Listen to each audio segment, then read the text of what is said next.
Okay जी, तो पहले हमने बात की अबाउट हर्पीज सिम्प्लेक्स, अब हम बात करेंगे हर्पीज जूस्टर हमारी आंख के साथ क्या करता है। तो जो करता है उसको कलेक्टिवली हम कहते हैं हर्पीज जूस्टर ऑफ्थैल्मिकस। क्या कहते हैं? Herpes zoster ophthalmicus. इसकी डेफिनेशन क्या होता है कि इट इज़ एन ऑक्यूलर और पेरीओक्यूलर डिजीज़ है, और वो क्यों होती है? Because of the involvement of the ophthalmic division of trigeminal nerve. तो आपने इसकी डेफिनेशन से सारा अंदाज़ा लगा लिया कि क्या हो रहा है। It is an ocular and periocular, सिर्फ और सिर्फ ऑक्यूलर नहीं है, प्लस पेरीओक्यूलर एक आपके पास डिजीज़ है।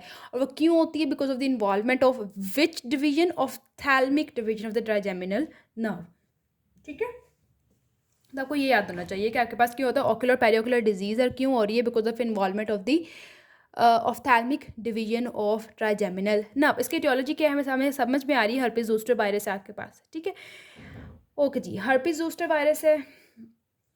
इस एटियोलॉजी में भी वही सारी चीज़ें कि प्राइमरी इन्फेक्शन हुआ, वायरस डोरमेंट हो गया, और जब पेशेंट की थोड़ी इम्यूनिटी डाउन हुई है, कुछ जनरल हेल्थ कंडीशन डाउन हुई है, फीवर हुआ है, जो भी हुआ है, तो वायरस दोबारा से एक्टिवेट होगा, रेप्लिकेट करेगा, और देन सेंसरी नर्व के होते हुए अपनी टारगेट एरिया जो उस नर्व के एक्सोन से, देखो आपके पास सपोज एक गैंग्लिया था, उस गैंग्लियन से ये नर्व निकल रही है आपके पास, उसके एक्सोन से होता हुआ आपके पास टारगेट टिश्यू में आपके पास ये चला जाता है। तो वहाँ पे जाके इसने क्या करना है? शिंगल्स, जो आपके पास स्किन पे लीजन्स होते हैं उसको हम शिंगल्स कहते हैं, ठीक है।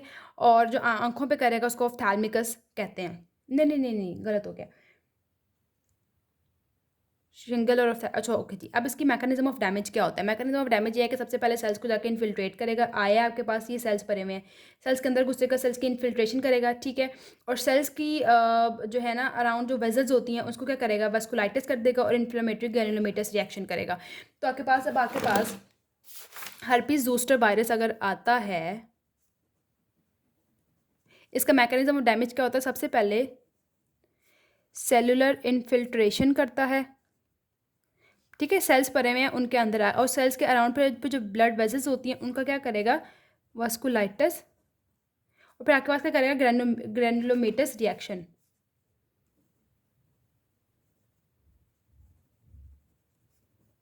तो ये इसका मैकेनिज्म ऑफ डैमेज है।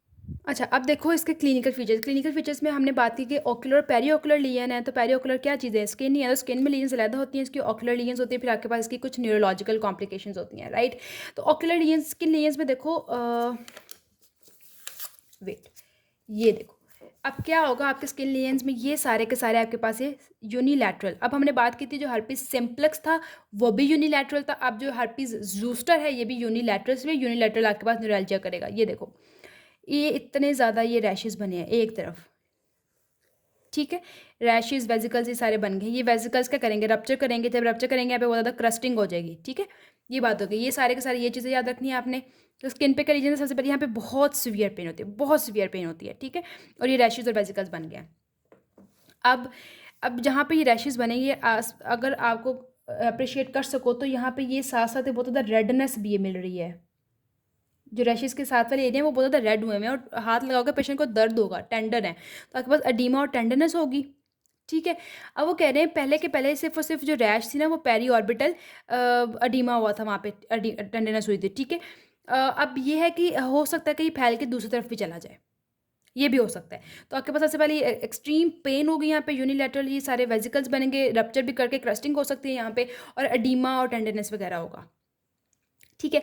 फिर ऑक्यूलर लीजन हमने देखने के बाकी पास ऑक्यूलर, ये देखो उफ, ओके जी।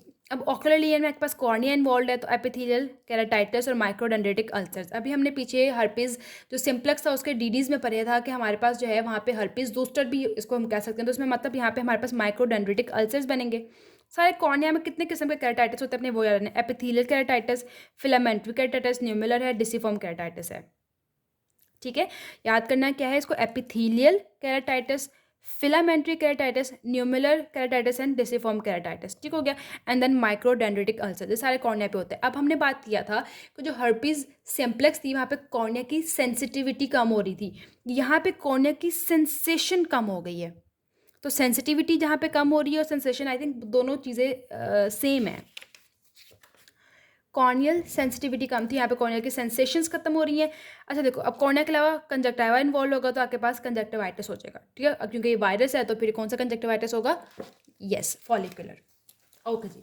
उसके अलावा पीछे आपके पास पड़ा हुआ है आपका यूवियल ट्रैक, तो आप पेशेंट को क्या होगा, एपिसेक्लेराइटिस और एंटीरियर यूवियाइटिस भी हो सकता है, एंटीरियर यूवियाइटिस, ग्लोकोमा एंड एपिसेक्लेराइटिस। तो आपके पास ओकुलर लीजन्स थी, पहले स्किन लीजन्स, फिर ओकुलर में कॉर्निया है, कंजक्टाइवा है, आपके पास एंटीरियर यूवियाइटिस हो रहा है, ग्लोकोमा हो रहा है और एपिसेक्लेराइटिस हो रहा है। फिर इसकी कुछ न्यूरोलॉजिकल कॉम्प्लिकेशंस आती हैं। न्यूरोलॉजिकल कॉम्प्लिकेशन में मोस्ट कॉमनली आपके पास थर्ड नर्व इन्वॉल्व होती है। कौन सी नर्व है, थर्ड नर्व। एंड देन आपके पास ऑप्टिक न्यूराइटिस। तो हर्पीज जूस्टर जो है वो ऑप्टिक न्यूराइटिस करता है, और आपके पास थर्ड नर्व जिन भी मसल्स को सप्लाई करेगी, फिर उन मसल्स का फंक्शन भी क्या हो जाएगा, खराब, वो मसल्स पैरालाइज हो जाएंगे। अब देखो इसकी ट्रीटमेंट क्या है। ट्रीटमेंट में क्योंकि ये एक वायरस है तो इसको हम टॉपिकल थेरेपी भी पेशेंट को देंगे और सिस्टेमिक थेरेपी भी देंगे, राइट।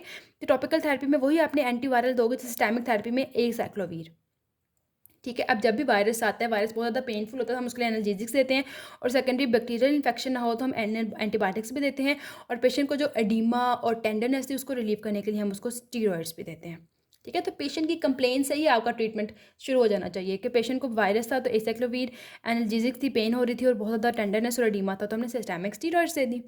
अब टॉपिकल में भी वही बातें हैं, आपने टॉपिकल भी एंटीवायरस देना है, टॉपिकल भी स्टीरॉइड देना है, एंटीबायोटिक्स इधर भी देनी है, पेन वाले इधर भी देनी है, और हमने कहा था इसमें सेकेंडरी ग्लोकोमा हो रहा है तो हमने टॉपिकली एंटी ग्लोकोमा ड्रग्स भी दे देने हैं, राइट। आपके पास था, आपके पास मूरन अल्सर। मूरन अल्सर आपके पास ना, ये एक ऑटो इम्यून कंडीशन होती है आपके पास, ठीक है। ओके जी, अभी एक क्रॉनिक है और पेनफुल कॉर्नियल अल्सर है। इसमें क्या होता है, एक ऑटो इम्यून डिजीज़ है, इसमें यार ये होता है, चलो इसको मैं ना आपको नेक्स्ट वीडियो में कराती हूँ।